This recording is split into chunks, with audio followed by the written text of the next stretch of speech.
Merhaba sevgili takipçilerimiz, kanalımıza hoş geldiniz. Bugün sizinle beraber zilli çubuk, tef ve Nedi'me bilekliği yapacağız. Ama öncesinde kanalımıza abone olmayı ve yorum yapmayı unutmayın lütfen.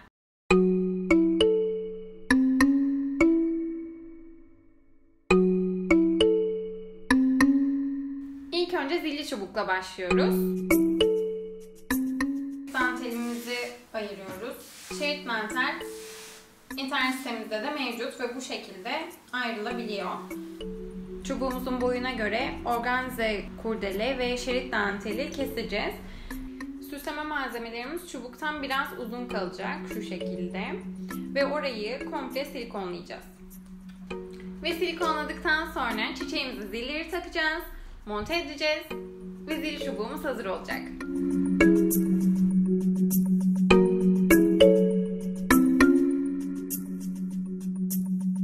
Ardından zilli çubuğumuz hazır.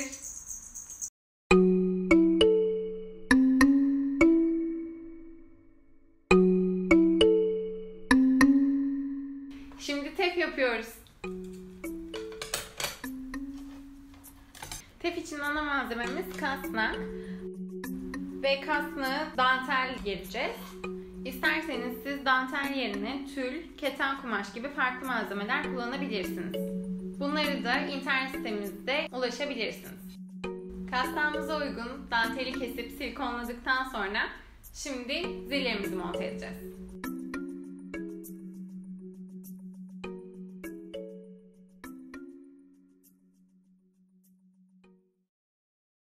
Ve tepimiz hazır.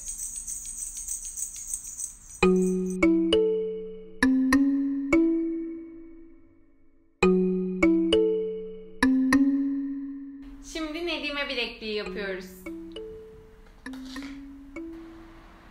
Nedi'me bilekliği için lastikli misina kullanacağız.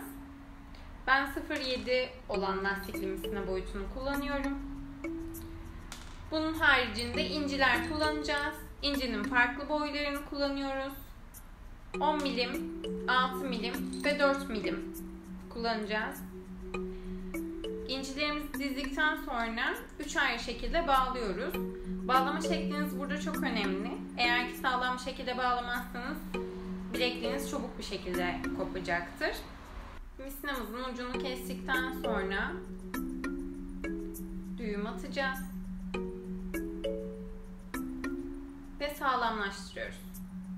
3 ayrı boyuttaki incimizi dizdik. Şimdi üçünü birleştireceğiz. Bir tanesini uzun bırakıyoruz ve diğer ikisini bu bağa bağlayacağız. Ayrı boyutlardaki incilerimizi 3 ayrı şekilde dizdik. Şimdi üçünü birleştirdik ve çiçeğimizi ekleyeceğiz. Ve Nedi'me bilekliğimiz de hazır.